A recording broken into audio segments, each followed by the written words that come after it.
Um, so man, let's get started with the main topics of this talk. Let's talk a little bit about OSCP. I know that you have passed the exam very recently. Yes. I passed it in 2019, I guess. I think. So I actually did the previous version and you did the new one. I think it will be Yes. interesting to compare both. So you have done it more recently. Would you say an intro and your opinion on this exam? Yeah, sure. I mean, the exam, like, I cannot talk about difficulty because everything depends on which point are you on at the moment. So I can say it's easy, it's hard, it's challenging, let's say. It's a challenging exam. Uh, you have to go with really clear ideas of knowledge, let's say, in order to be able to pass the exam. Because if you don't, let's say, if you go to the exam and you don't have the knowledge really, like if you're not confident with the knowledge you have at the moment, you're gonna have a bad trip because it's true that you have 24 hours to complete the exam in the new version because the one you did was different. I'm gonna just look for the official exam structure. Yeah, here. So it's divided in two parts, right? So we have three independent targets that can be either Linux or Windows machines, and you need to get the user and then escalate to higher privileges. It could be root in Linux or system or administration account in Windows. So you have, in one hand, you have those three individual machines, and then you have a Windows Active Directory set. That's uh, a direct an Active Directory set of three machines. You have one domain controller and two uh, normal hosts that are joined to the domain, and those are 40 points. So to pass the exam, if I'm not mistaken, I'm gonna check. To pass the exam, you need actually 70 points, and that domain, like the Windows Active Directory set, is 40 points, and it's uh, like all or nothing. Like you need the full chain of the domain. Like you need to get domain admin in order to get those 40 points. Otherwise, you will get zero. Okay. So that's a new thing of this new version of the exam, uh, which means that uh, in the previous version, that's the one that you did, you had the mythical overflow Yeah. for the for passing the exam. That was like 20 10 or 20 points that were not easy to get, but if you knew how to do it, it was you were getting them for sure, Hmm. right? So the thing is, in the newer version, there's also not only the new Active Directory set, but they introduced a new way of getting the extra 10 points. You can get 10 bonus points. The previous way was doing during the OSCP, let's say, learning material, you have some exercises, right? That if you completed and you did a report on those exercises, uh, you oh no, I'm wrong. I think, Carlos, that you had to do a bunch of exercises and then complete 10 machines from the labs, if I'm not wrong. Yeah. Is that correct? Yeah, 10 machines. So now you had to do that and send a report of that. With the new version, you don't actually need a report because they those new exercises that are self-contained. Like they spawn a machine or whatever is needed, and then you solve the challenge, get a flag, and put the flag in the challenge, and then it's completed. So the way of getting 10 points at the moment, like it was for me, I think I did the exam 1 month ago, maybe month and a half, I can't remember right now. But you had to do 30 machines from the labs that they give you to practice. You have to pound 30 machines, and then you have to complete at least 80% of all the, like at least 80% completion in every module on every part of Okay. the learning materials. So it's more So strict now. yes, but the good part is that you don't have to do a report. Well, yeah, I'm gonna be honest. I did these exercises. My report was just like screenshots of what I was doing, so it wasn't that complicated. And I mean, yeah, that's it for the. I think they didn't introduce anything new in Did you have to the do, like you have mentioned it, that now you have this Active Directory that you need to solve completely in order to get 40 points, which is yes. a lot. I'm actually I guess you cannot pass the exam without solving this Active Directory because you wouldn't get the 70 points The only way of doing that is to root the 3 standalone machines and then get the 10 extra points from from the the bonus exercises. exercises. Yes, Okay. that's the only way of passing without the Windows part. And what about the mythical overflow that everybody loved from the previous exam? Did you need it to do? It's random that it appear or it don't appear. How does it work It's now? random because for me, I didn't have to do it.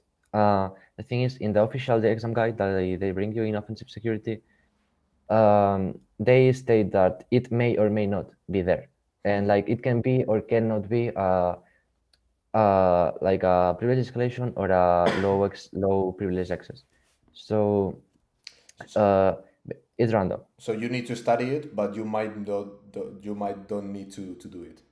Yeah, yeah. But Okay, well, honestly, like if you are, let's say, you have the level to do the exam, and you don't really study for the overflow, man. If you get an overflow there, you have plenty of hours to learn to do it on the spot because it's really mechanical. Like it's it's just man, finding the gadgets, finding the batches, and then setting the payload. It's not complex. You can do it following simple steps. so let's talk about something of the exam, something of the course that I didn't I really dislike it when I did it. Hmm. The thing is that I did this like 3 years ago, and at that point in time, when I was facing the labs and doing the labs, routing machines and having fun with that, I noticed that, man, some of the vulnerabilities were hard to find because they were so old. I never expected them to be there, and they still They, had them. Like they were the so sorry. so old. Like the laboratory, the vulnerabilities were very old. It didn't feel like I was rooting a laboratory from 2019. It felt like I was, I don't know, doing a lab from the 20s, from the 90s. Like, I don't know, man. I didn't like the part that the vulnerabilities were very old. I knew that I weren't going to find those vulnerabilities in the real world. Like, I was attacking vulnerabilities of PHP version 4, I think, something that weren't used for 10, 20 years. I don't know, how is the new lab? Have they upgraded that? Did you feel this way? You're talking about the lab, not the exam, Yeah, the right? lab, the Like lab. The exam was yeah. good. So for me, I did 30 machines of the lab, and I have to say that uh, they bring like there are some machines which they give you a few pointers, like not a full write-up, but they hint you where it could be, So the thing is, um, I started with those because I'm lazy. I'm not gonna lie. So I had to do 30. I'm gonna start with the ones that I have hints on. So yeah, I feel the same. In the new lab, I was finding vulnerabilities that you will not found today in the wild. Like they were so odd. I agree with you. It was more of like I think what the labs really teach you in that way is that you can always find something really old, and you need to be able to exploit it. So I was finding CVEs and vulnerabilities from, let's say, 2014, for example, and it changed a lot my approach to, let's say, a bunch of IPs or a bunch of machines, because from my experience, either in the red team I was working on or in the hack the box machines, it was, unless it was an easy machine, you were not getting RCE or just direct access code just by executing a vulnerability, because that's not fun. And hack the box is about having fun. So lots of machines were just about finding the old RCE vulnerability that gave you direct access to the system, and I didn't like that part. But then some all other harder machines were having really interesting stuff on them, like non-trivial SQL injections. You were having really interesting, let's say, template injection attacks. They were more entertaining, but it's true that some of them, you will think they were outdated, because one of them, I remember I got access to a Windows XP machine, and nothing was working. You could not get a interpreter, you could not execute Mimikatz, nothing was working. Like, it was insane. So you had to really see how it was done before, find another way of dump, let's say, for example, the SAM, or see in the LSS memory passwords in there. So uh, I agree that some machines may look old, but I think they still teach you something, right? Yeah, no, I mean, I was a little bit disappointed on the lab because it felt very old when I did it. But it's Mhm. true that the OSCP told me the methodology you now can find in Hacktricks. And they teach you that you need to run the scan, you need to check every service, then you need to like, that's a set of mind that if you just go for a pen testing career and you just get you just learn some web vulnerabilities and start working as junior pen tester and never do hack the box machine or never do OSCP, you are not going to learn this methodology. You are just going to start to figuring out how to do things, what to check first, what to check second. You are going to miss a lot of stuff, but it's these kind of certifications or exercises what teach you that you really need to follow an order, you really need to remember what you have seen, you really need to take notes and note what you are doing and how you can exploit things. And I think that certification like this one helps you doing this. um, so there is kind of, it's not a question, it's a sentence in the chat that says it's insane that you have to share and restart machines. Do you know what does this mean? Because I don't remember Uh, that. I mean, I don't know if he's talking about the labs, because yeah, in the labs, you are in a shared environment, as far as I know, and if someone don't restart the machine when they finish, yeah, you can find tools from other people Okay. in there. So, I mean, honestly, but if you encounter this, that's like a misbehavior of the previous student, because you're supposed to take a machine, and I mean, the lab is so big and there are so many instances of the lab that it's very odd that you are trying the same machine at the same time as other students. It can happen, but it's not what you expect. Uh, can you restart it before you start it just to make sure Yeah, you're yeah. not going to find? Of course. I mean, in fact, that's what you should do. Because imagine that previous student executed an exploit and he left some privileges, or he created a user with higher privileges, or you just have a backdoor, like in the web server, whatever. So if you want to really do it accordingly, you should be restarting a machine before working on it, because it takes seconds. Like, it's not a long process. Man, I tell you something fun that you can do if, as you are sharing this laboratory, this environment, playing hack the box machine several times, I have found limpies in the machine, which is pretty fun because then instead of downloading it, uploading, executing, and all the stuff, people just run it. So you could always put some kind of backdoor in that, so people will be running your backdoor actually. What do you think about that? Do you run things that you find in machines, or you always make sure you run your own copy? That happened to me. Like, let's be honest. Like, if you are in a hack the box and you don't have a private instance because you don't have BIP, or you're not running the individual instance of the machine, and you just are easy medium machine, and you go to temp and you find a limp piece, man, you're gonna execute it. Like, it is what it is, man. Like, if you make sure that it's the latest version, like, you're not running in your own machine, so you're not really at risk of everything. But I mean, it's part of the game. In the end, we are gummy. Like, um, I can find the word, man. It's gamitizing. I don't know, but like, we're like playing uh, to hack. So it's normal to encounter this kind of stuff that you would never find in the wild. So, before going to talk about drone hacking, that is going to be very exciting, let's try to expand a little bit our conversation and talk about other certifications. Like here in the chat, where they are asking other certification that you recommend, excite you, and also mention some other well-known certifications that a lot of people are doing right now, like Zero Point Security, CRT, the new Hack the Box certification, Burp Sheet, TCM Security. Um, Also, they ask if offensive security is too expensive. My answer to that is, if you think it's too expensive, just check some security courses. That is really expensive. What are your thoughts? Any other certification would you recommend? Did you like at all offensive security? Do you think it's expensive? Okay, so to begin with, I'm not like a certification guy, right? I've never actually learned from a certification. I've been always self-taught.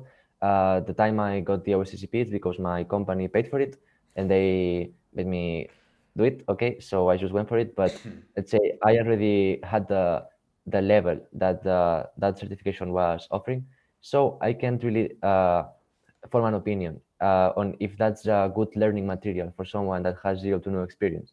I have to say that the OSCP is really detailed.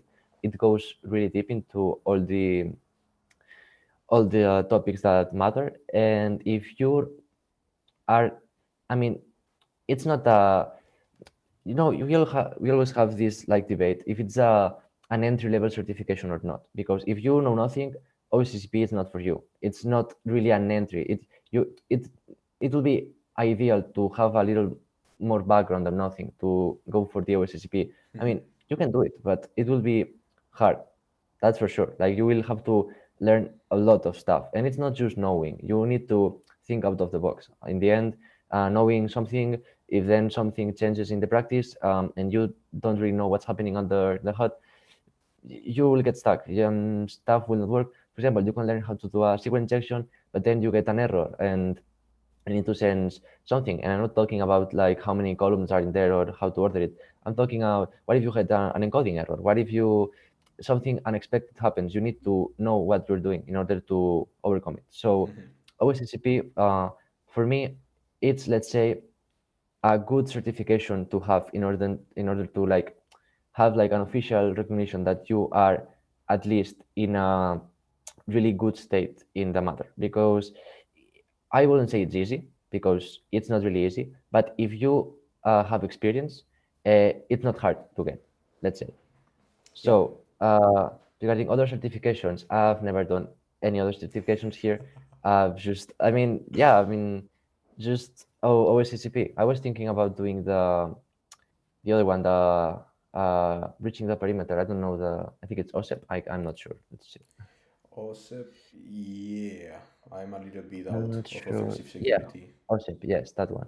That one looks more interesting from a like red team perspective, because it focuses more into breaching defenses, how to bypass antivirus, how to do more complex stuff. Like in OSCP, there were no antivirus. You could execute I mean, in the not in the exam, because you are limited to one per.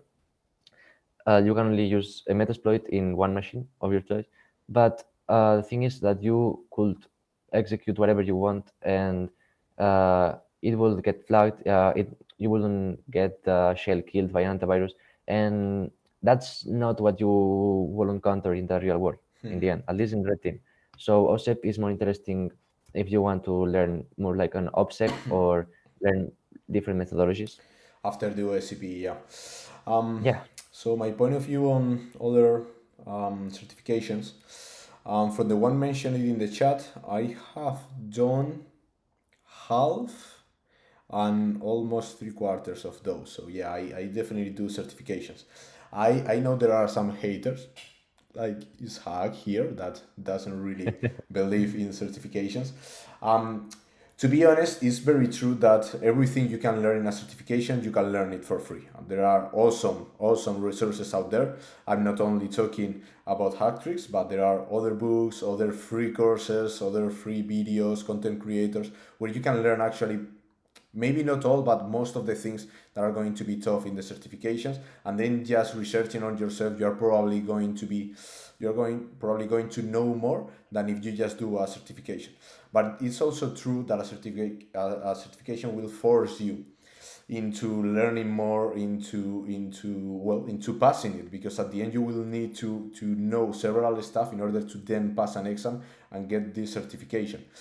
So I think that's interesting. For the list that we were told, CRTP, that's one I did in summer. I'm not much into Windows, but I know that even if I don't enjoy it as much as other stuff, I cannot just forget everything about it, because at the end, nowadays, is something that is still very used. I found that certification interesting. I miss a lot of Active Directory stuff. It's a certification to learn how to use this command and control. Man, I just forgot the name. Do you remember it? You have Cobalt Strike, you Yeah, have Cobalt Strike. Covenant, So you have. so and actually Cobalt Strike also disappointed a little bit for me, because I was expecting to be able to use it in to compromise macOS. I, at least out of the box, I couldn't find any plugin, anything to launch beacons in macOS. So that was disappointing. But man, I remind things about Active Directory. I learned things about Cobalt Strike, so it was good. If you don't know anything about Active Directory or Cobalt Strike, it's going to be great for you, because everything is well explained. About other, like the new Hack the Box certification, I haven't done the exam, because you need to do all the exercises to do the exam, and there are a lot, and I am too lazy. So I'm doing them slowly, but I have actually read through the content. And if I need a certification to recommend for someone that is starting, it will be this one. It is it is so complete that it is annoying, because if you know this stuff, you need to do the exercises, and they are very annoying. But if you are just starting, you want to start your career in pen testing, or you have just started it and you have been working in this field for a few months, I found it very, very interesting. It was very, very, very complete. The other one that I like a lot is the Burbsit one. Not the certification, actually. I like the course. Like, they have amazing labs. They have a lot of web labs where you can practice any kind of web vulnerability for free. They have by far the best free academy to practice web vulnerabilities that I know. So I will definitely recommend at least the academy. The certification, well, you can do it. The exam was more complex than I expected, just because they were. I found that they were hidden vulnerabilities maybe too much. It wasn't.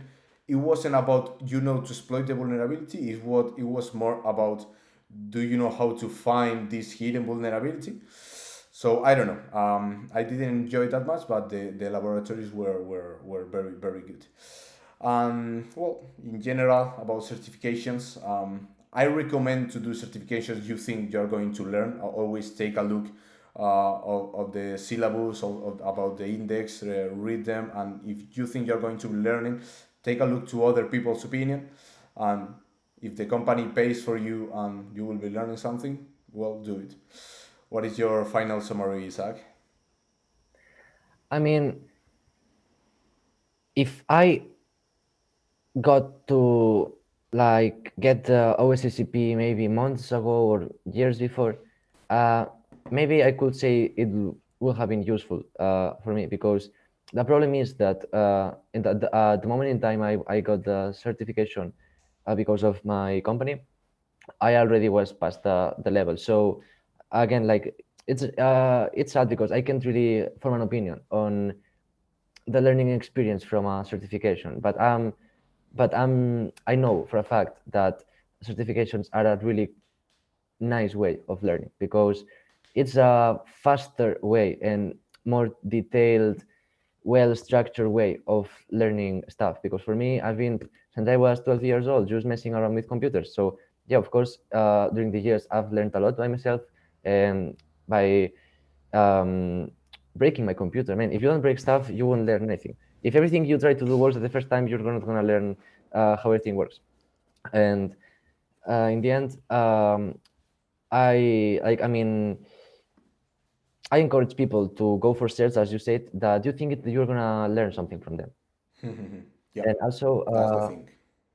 yeah, of course, Night Fox dude. I don't know if you answered to Night Fox about the human resources cert, like the first cert, everything depends on what point are you at. If it's your first cert because you just didn't get one before, or if you are really new to the field, it really depends. So I'm not the most indicated person to recommend any certifications because I haven't looked at them.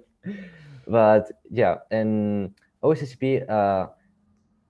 it is expensive. Like the best thing that can happen to you is have a company that pays for your certifications, because in the end it's beneficial for both of you. Yeah. Well, just finalizing this question on this topic. I need one to get past HER, or I want to focus on offensive.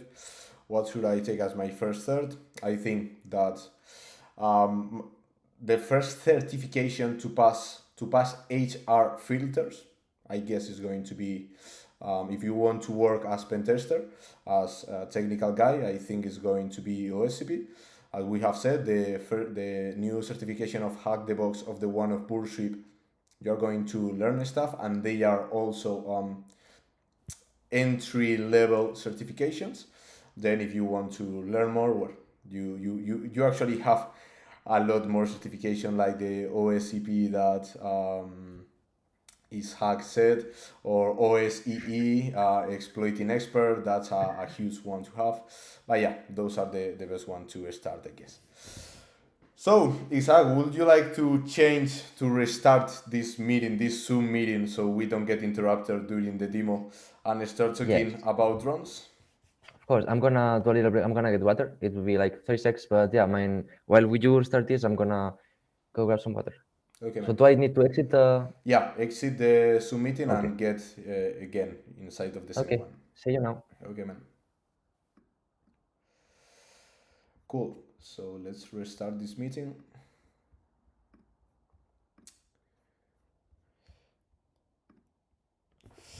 Yeah, so I guess this was a good summary about certifications.